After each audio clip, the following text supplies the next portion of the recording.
आपको कोई ऐसा इंसान मिला जिससे आपको प्रूफ मिल गया हो रामायण तो हुई ही है? 10 मिनट रुकने के बाद एक महात्मा वहां से बाहर आया। फिर हम चले, कुछ खेतों में से चलते गए, फिर एक नदी आई, नदी में से गए। तो मुझे आज तक समझ नहीं आया कि मेरे साथ जो हुआ वो क्यों हुआ। आधे रास्ते चढ़ने के बाद मुझे ध्यान आया कि इसने कुल्हाड़ी क्यों ली, कि संजीवनी बूटी रात को चमकेगी, और रावण ने अपने राक्षस वहां भेज दिए थे जो पूरे पहाड़ पर बैठ कर चमक रहे थे। नमस्कार दोस्तों, आपका स्वागत है आत्मा का सफर पॉडकास्ट में। मैं हूँ आपकी होस्ट कशिश गंभीर और आज हम समझने जा रहे हैं रामायण इस कलयुग में।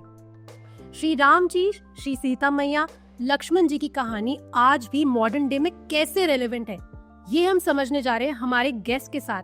हमारे साथ है नीलेश कुलकर्णी जी। नीलेश कुलकर्णी जी सिर्फ एक ऑथर एंड हिस्टोरियन ही नहीं है, बल्कि he is a theatre and voice over artist, he is a corporate coach, cricket commentator, management graduate and entrepreneur. Nilesh Kulkarni ji ने सिर्फ महर्षि वाल्मीकि जी की रामायण को इन डेप्थ ही नहीं पढ़ा, बल्कि एक बुक भी लिखी है, in the footsteps of Ram, जो कि एक ट्रैवलॉग है। ट्रैवलॉग मतलब नीलेश जी उन सभी जगहों पर गए, अयोध्या से श्रीलंका तक, जहाँ जहाँ श्री राम जी ने कदम रखा, और उनको वहाँ पे क्या क्या स्पिरिचुअल एक्सपीरियंसेस हुए, क्या क्या उन्होंने लोकल लोगों से सीखा, ये आज हम जानने जा रहे हैं नीलेश जी से। और ये सब आपको और कहीं सुनने को नहीं मिलेगा।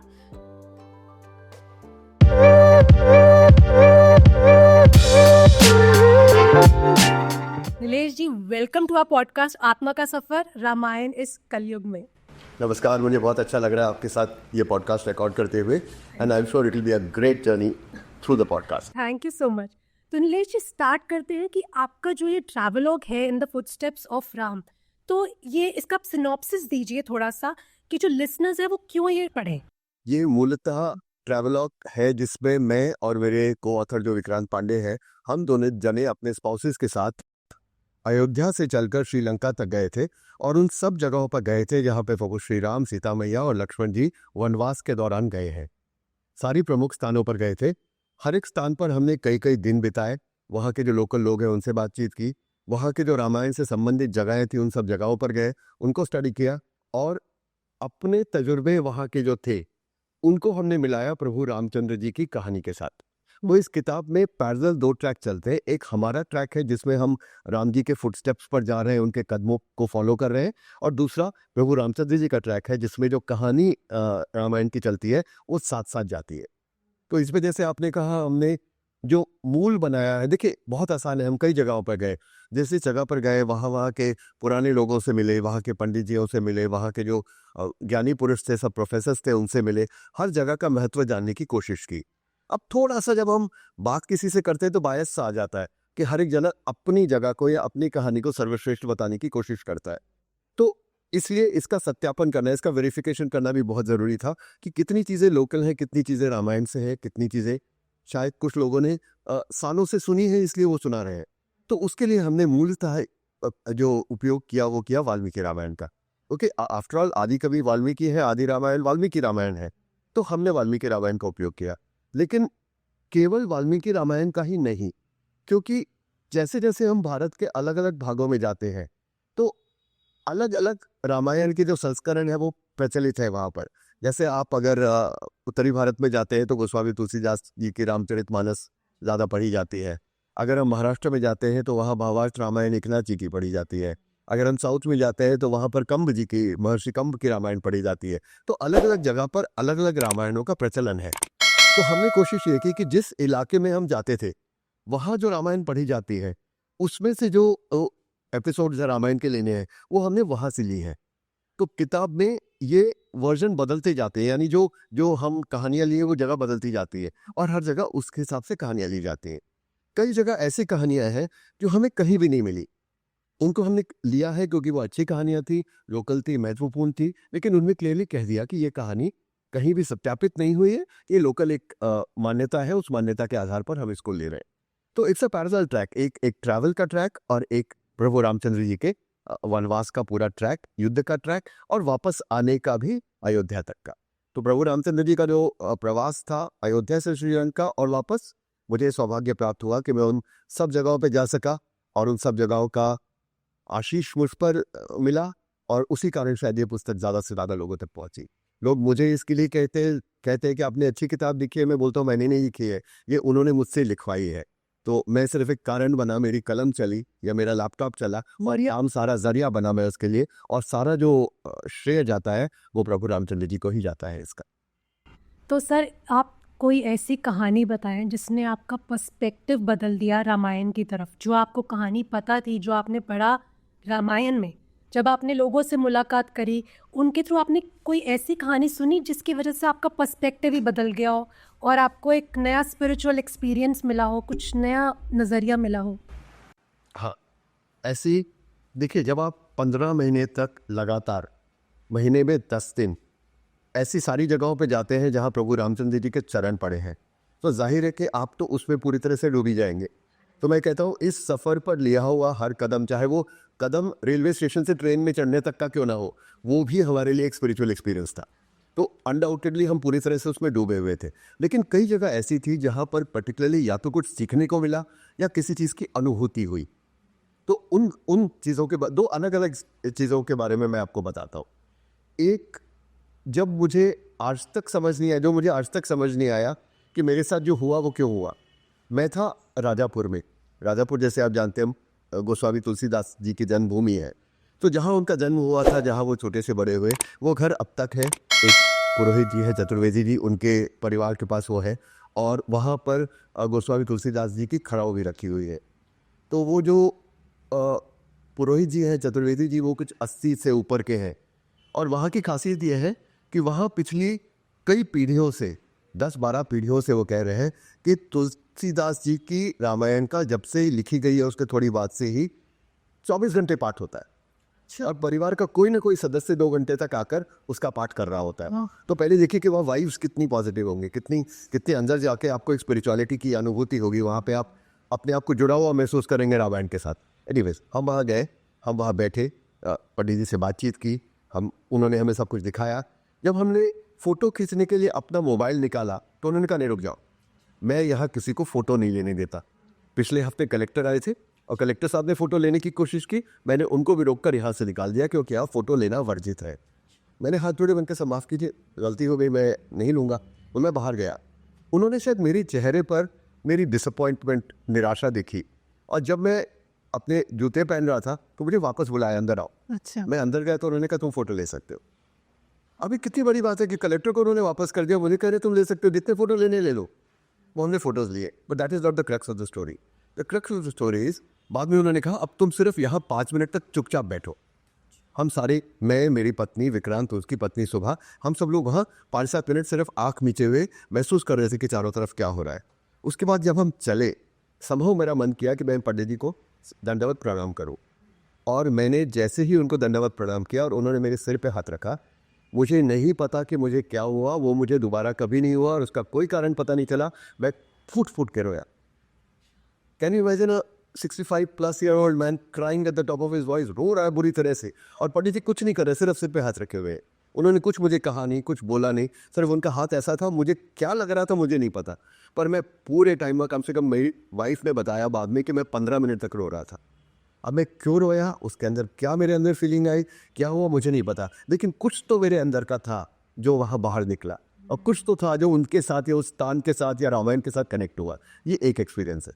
ये मैं नहीं कहूँगा कि लाइफ ऑल्टरिंग है, लेकिन जीवन में अनुभूति है, एक स्पिरिचुअल अनुभूति है कि मैं कहीं से कनेक्ट हुआ उनके साथ, और उस कनेक्शन में सिर्फ एक पंडित जी के मेरे सिर पे हाथ रखने से मेरे अंदर क्या फूटा मुझे पता नहीं। क्या आपको उस वक्त कोई एनर्जी फ्लो होती महसूस हुई थी? मुझे कुछ पता नहीं कि मुझे क्या महसूस हुआ।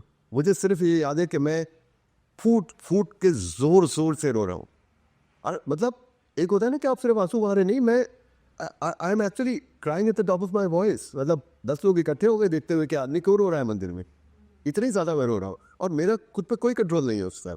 वो पूरा का पूरा वो हुआ।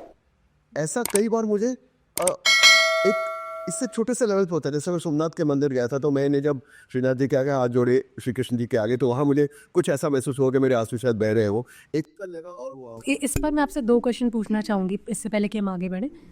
पहला कि क्या आपको ऐसा लगता है कि वो जो पंडित जी हैं उनको आपका फ्यूचर दिख गया होगा कि आप क्या एक योगदान देने जा रहे हैं भारत को? आपको लगता है आज आप पीछे मुड़कर देखते हैं तो? भी नहीं कह सकता इस बात। मैंने उसका कभी मूल्यांकन करने की कोशिश नहीं करी। इसलिए नहीं की कि कई बार जब आप एक मूल्यांकन करते हैं तो उस चीज़ की कीमत को उसको एक कीमत लगाते हैं आप। जब उसकी कीमत लगाते हैं मूल्यांकन पर तो उस चीज़ का जो महत्व है वो खत्म हो जाता है। एक आप सूरज का चढ़ना या सूर्यास्त देखते हैं तो आप क्या कहेंगे, ये सूर्यास्त 1 to 10 की डिग्री पे कहाँ पे है? कहीं नहीं है ना। वो अपने आप में कंप्लीट है। अगर समुद्र के पास आप बैठे हैं और वो सूरज डूब रहा है, वो अपने आप में कंप्लीट एक्सपीरियंस है। तो उसका मुझे लगता है कि हमें कभी कभी असेसमेंट नहीं करना चाहिए। तो मैं इसलिए ऐसे जो मौके होते हैं, आप किसी से कहते हैं कि मुझे आपसे बहुत प्यार है, तो अगर वो आपसे पूछे बताइए 1 to 10 की कैटेगरी में कहाँ पर है आप, तो आप कैसे करेंगे? It's not possible. It is a complete experience in itself. इसलिए मैंने उसका कभी असेसमेंट नहीं किया। अब लाइफ ऑल्टरिंग वाली बात जो तुमने पूछी, वो एक और एक्सपीरियंस है जो बताता हूँ। मैं चित्रकूट में था। चित्रकूट में शायद आपके लिसनर्स को पता हो, शायद कुछ जिनको नहीं पता हो उनके लिए बता दूं कि 14 वर्ष के वनवास में से 11 साल 11 महीने 11 दिन प्रभु रामचंद्र जी, सीता मैया और लक्ष्मण जी ने चित्रकूट में बिताए थे। यानी करीब करीब 12 साल 14 में से चित्रकूट में बिताए थे। और जिसे हम रामायण समझते हैं, सीता जी का अपहरण, उसके बाद युद्ध, उसके बाद सुग्रीव वाली का वध, सुग्रीव से मिलना, युद्ध और वापस आना, ये सब 2 साल में हुआ है। तो 12 साल चित्रकूट में बिताए थे और काफ़ी सारी जगहें वहाँ पर है जो रामायण से संबंधित है। एनीवे, हम वहाँ पर ढूंढ रहे थे एक स्थान जहाँ पर प्रभु रामचंद्र जी ने दंडकारण्य में कदम रखने से पहले आखिरी पूजा की थी। उनके एक एंसेस्टर थे अम्बरीश। तो अम्बरीश राजा की तपोस्थली थी वो, जहाँ पे उन्होंने वैराग्य लेने के बाद या संन्यास लेने के बाद वहाँ पे उन्होंने तपश्चर्या की थी। तो प्रभु रामचंद्र जी, लक्ष्मण जी और सीता जी ने जब दंडकारण्य में पहला कदम रखा, उससे पहले वो वहाँ गए थे उनका आशीर्वाद लेने के लिए और उस तपोस्थली पर बैठने के लिए। अब वो जगह मैं ढूंढ रहा था। अब वो जो जगह थी मैं ढूंढता रहा पूरे दिन, अम्बरीश तपोस्थली बोलकर। मुझे कोई नहीं बता पाया। सुबह से शाम हो गई, करीब 3-4 बजे तक मैं ढूंढता रहा। 4 बजे के आसपास मुझे वहाँ एक दुकानदार ने बताया कि जी आप गलत नाम से पूछ रहे हैं। एक चाय की दुकान थी, उसने कहा आप गलत नाम से पूछ रहे हैं, आप इसको गुप्त गंगा पूछिए, फिर लोग बताएं। गुप्त गंगा। तो यहाँ उस नाम से वो जगह को जाना जाता है क्योंकि वहाँ एक झरना निकलता है। मैंने गुप्त गंगा, मैंने कहा तो आपको पता है तो आप बता दीजिए। उन्होंने कहा पहुँच नहीं पाएंगे क्योंकि वो देखिए कहना सामने पहाड़ है, उस पहाड़ के ऊपर है, वो जंगल के बीच में से रास्ता जाता है, आप अकेले नहीं जा पाएंगे, मैं किसी को आपके साथ कर देता हूँ। तो उन्होंने किसी को बुलाया, एक लकड़हारा था जो वहाँ जाके डेली लकड़ियाँ तोड़ के सिर पर रख कर लाता था, उसको बुलाया, कहा कि तुम इनके साथ चले जाओ और इनको दिखा दो, ये तुम्हें पैसे दे देंगे जाने आने। तो तैयार हो गया, फटेहाल में इंसान था, पर हमारे साथ उसने चलने के लिए एग्री हो गया। वो उसने अंदर गया, बोला आप रुकिए 2 मिनट। अंदर गया, अंदर से एक कुल्हाड़ी लेके आया अपने लिए और हमारे लिए 2 बड़े बड़े सोटे लाठियाँ लेके आया और फिर आप चलिए। फिर हम चले, कुछ खेतों में से चलते गए, फिर एक नदी आई, नदी में से गए। नदी में करीब करीब गुट्टा पानी था, तो उसमें से हमने क्रॉस किया। और समझो कि आप अपन शहर के लोग हैं ना, कैसे अपनी सेंसिटिविटीज हो जाती है टाइम के साथ। नदी पार करते समय ना तो प्रभु राम दिख रहे थे, ना वो तपोस्थली दिख रही थी, ना ये डर लग रहा था कि बढ़ जाएंगे। डर लग रहा था मोबाइल ना गिर जाए पानी में। सोचे पहला इस तरह के हमारी सेंसिटिविटीज हो गए, मॉडर्न डे मैन हो गए हम लोग बहुत ज़्यादा। इतने शहर में हम डूब गए कि हमें बड़ी बड़ी बातें भूल जाती, मोबाइल का जान रहता है क्योंकि हमारा सबसे क्लोज कंपेनियन तो वही होता है। तो एनीवेज, तो हम बचाते हुए अगली बार गए और वहाँ उसके बाद एक करीब करीब 60 डिग्रीज की ऐसे चढ़ाई शुरू हुई ऊपर जाने की, और इतना सा रास्ता, दोनों तरफ डेंस जंगल। अब हम 3 बजे जो बेस से चले तो हम 3:30 पौने 4 बजे के करीब उस डेंस जंगल में ऊपर चढ़ रहे हैं। आधे रास्ते चढ़ने के बाद मुझे ध्यान आया कि इसने कुल्हाड़ी क्यों ली है, हमें डंडे क्यों दिए। तो उसको मैंने पूछा कि भाई तुमने कुल्हाड़ी ली है तो इसमें जंगल में कोई जानवर वानवर? बोला जानवर तो कोई नहीं आता, लेकिन कभी कभी चीता आ जाता है। सोचिए क्या हालत हुई होगी, चीता आ जाता है यार, मतलब चीता कैसा नहीं, वो कुछ नहीं करता। और फर्ज कीजिए उसी दिन उसका मूड हो कुछ करने का, तो हम चीते को थोड़ी समझा सकते कि भैया आज का दिन मत कर, कल कर देना। तो बहुत डर लगा, अब क्या करें।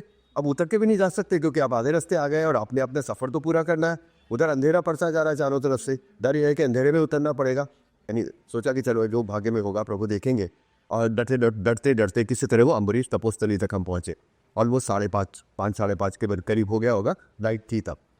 वहाँ जाकर आवाज़ दी, कोई है कोई है कोई है। 10 मिनट रुकने के बाद एक महात्मा वहाँ से बाहर आए, सफ़ेद दाढ़ी, सिर्फ लुंगी पहनी हुई थी। हाथ जोड़कर बोले आपकी आवाज़ सुन ली थी, लेकिन माफ़ कीजिए मैं गैया की सेवा कर रहा था, तो अकेले रहता हूँ ना, तो इसीलिए मैं आपकी आवाज़ सुन के भी आ नहीं पाया। अब हमने उनसे घूमे, सब तरफ सब देखा, उनसे समझा कि स्थान का महत्व क्या है। उसके बाद उतरते उतरते हमारा शहरी दिमाग फिर चला। मैंने बोला, महात्मा जी आप यहाँ अकेले रहते हैं, आपको कभी डर नहीं लगता? तो मुस्कुराए, मेरे पास आए, मेरे कंधे पर हाथ रखा और बोले कि मैं यहाँ किसका काम कर रहा हूँ। अब इस सवाल का मेरे पास कोई जवाब नहीं था। उन्होंने ऊपर हाथ दिखाया, मैं यहाँ किसका काम कर रहा हूँ? तो आप बताइए, जब मैं उनका काम कर रहा हूँ तो मेरी सुरक्षा की जिम्मेवारी मेरी है कि उनकी है? आप सोचिए कितनी बड़ी बात है। कोई ऐसा ज्ञानी पुरुष नहीं है जिसने कोई 50 डॉक्टरेट कर रखी हो या कुछ कर रखा हो।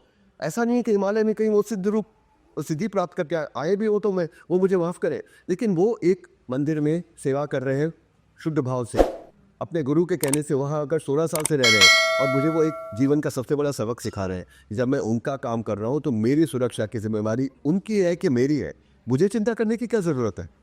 आप मानिए, उस दिन से आज तक भूल जाता हूँ, कभी कभी शहरी इंसान हूँ मैं, कभी कभी भूल जाता हूँ, लेकिन जब कभी बहुत बड़ा संकट आता है तो हर बार यही सोचता हूँ कि जब मेरी सुरक्षा की जिम्मेवारी उनकी है, मुझे डरने की क्या ज़रूरत है? इससे ज़्यादा लाइफ ऑल्टरिंग एक्सपीरियंस मैंने आज तक कहीं नहीं देखा। Beautiful, very beautiful. तो आपको कोई ऐसा इंसान मिला जिसने आपको एक सोच में डाल दिया कि, या फिर आपने कुछ ऐसा देखा हो, कुछ ऐसी कोई चीज़ मिली हो जिससे आपको प्रूफ मिल गया हो कि ये तो रामायण तो हुई ही है, मतलब सिर्फ हमने बुक्स में नहीं पढ़ी। एक चीज़ और यहाँ पे मैं जोड़ना चाहूँगी कि मुझे ऐसा पर्सनली लगता है कि देखिए, राम झूला, लक्ष्मण झूला ऋषिकेश में है, राम फल है, सीता फल है, और सालों साल चले हुए लोगों ने चीज़ों के नाम के साथ में राम जी, लक्ष्मण जी, सीता जी को जोड़ा है, जो कि नॉर्मल नहीं है। मतलब अगर आज की डेट में हैरी पॉटर, जो कि बहुत ही सुपर हिट हुई है वर्ल्ड ओवर, अगर उसको इंटरनेट पर बंद कर दिया जाए और इंटरनेट पर उसका कहीं जिक्र ना हो नेक्स्ट 10 ईयर्स, तो फिर लोग भूल जाएंगे उसको, डेफिनेटली भूल जाएंगे, क्योंकि वो कहीं पे किसी के पास अवेलेबल नहीं है। पर रामायण विदाउट इंटरनेट, इसने इतने थाउजेंड्स ऑफ ईयर ट्रैवल करा है, जैसे कि हमारे डीएनए में बसा हो। आपका इसके बारे में क्या कहना है, और आपको क्या प्रूफ मिले ऐसे जिसने आपको विश्वास दिला दिया कि रामायण जो है वो एक हिस्ट्री है, that is not a mythology? और इसके साथ में आप हमारे लिसनर्स को ये भी बताएं कि माइथोलॉजी और एपिक में डिफरेंस क्या होता है। ये तुमने मेरी आधी फायर पॉट छीन ली, क्योंकि जो मैं कहना चाह रहा था उसमें से कुछ बातें तो तुमने पहले ही कह दी सवाल में, लेकिन मैं जवाब को फ्रेम करता हूं। That is my personal opinion, that's what how I think. And I'm glad we are on the same page as far as that is concerned.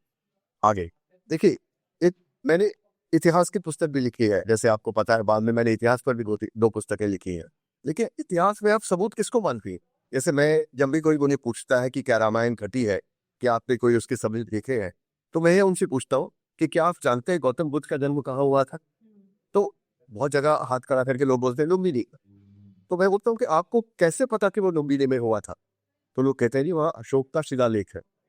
अब अशोक का शिलालेख गौतम बुद्ध के जन्म के कितने साल बाद हुआ? 400-500 साल बाद। तो अब मुझे बताइए कि सम्राट अशोक वहां थे जब वो पैदा हुए, उन्होंने क्या देखा? वो वहां जब गए तो जो लोगों ने बताया उसे शिलालेख पे उन्होंने लिखा, और उसे हम बांधकर चल रहे हैं a few years before the Christian era कि गौतम बुद्ध का जन्म यहाँ पर हुआ था।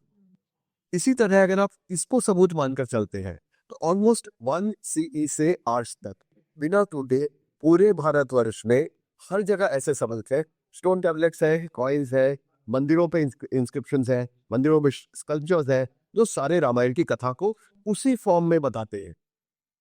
तो अगर 1 CE से लेके आज तक, यानी करीब करीब 2000 वर्षों से ज्यादा तक एक ही तरह की कहानी अलग अलग भागों में भारत की चली है, वही तुम्हारी बात में कि इंटरनेट के जमाने से पहले जब एक आदमी को शायद कश्मीर से कन्याकुमारी तक चलने में आधा जीवन निकाल देना पड़ता होगा, घोड़े पे भी जाएगा तो हो सकता है उसका आधा जीवन चला जाए। ऐसी केस में कहानी हर तरफ यहाँ और अलग अलग देशों में, यानी फिलीपींस में, इंडोनेशिया में, कंबोडिया में, वियतनाम में, यहाँ तक कि चाइना में भी पहुंची है। तो अगर ये कहानी सब जगह पहुंची है तो वो कैसे पहुंची है अगर वो सच्चाई की नहीं थी? तो ये सारे सबूत इस बात को दिखाते हैं कि ऐसा कुछ हुआ था, और ये कहानी पूरे भारतवर्ष में एक ही फॉर्मेट में, इनकी फॉर्म में पहुंची है, क्योंकि ये सच्ची। एक बात। दूसरी बात, सबूत की बात, हमें सबको ये बात पता है कि लक्ष्मण जी जब मूर्छित हुए थे तो उस समय संजीवनी बूटी लाने के लिए हनुमान जी गए थे हिमालय पर्वत में। और चूंकि उन्हें संजीवनी बूटी पहचानने में परेशानी हुई, उसके पीछे भी कहानी ये है कि रात उनको ये बताया गया था, जो वैद्य जी थे उन्होंने ये बताया था कि संजीवनी बूटी रात को चमकेगी, और रावण ने अपने राक्षस वहां भेज दिए थे जो पूरे पहाड़ पर बैठकर चमक रहे थे। इसके कारण उन्हें पूछने में बहुत पहचानने में दिक्कत हुई और वो पहाड़ का एक हिस्सा तोड़कर ले आए। जैसे कि हम सुनते हैं वो पूरा पहाड़ उठा रहे थे, पूरा पहाड़ नहीं उठा कर लाए थे, पहाड़ का एक हिस्सा तोड़कर। और वो पहाड़ का जो हिस्सा है वो आज भी है औली के पास। औली एक स्की रिसोर्ट है उत्तराखंड में, जिसके पास एक गांव है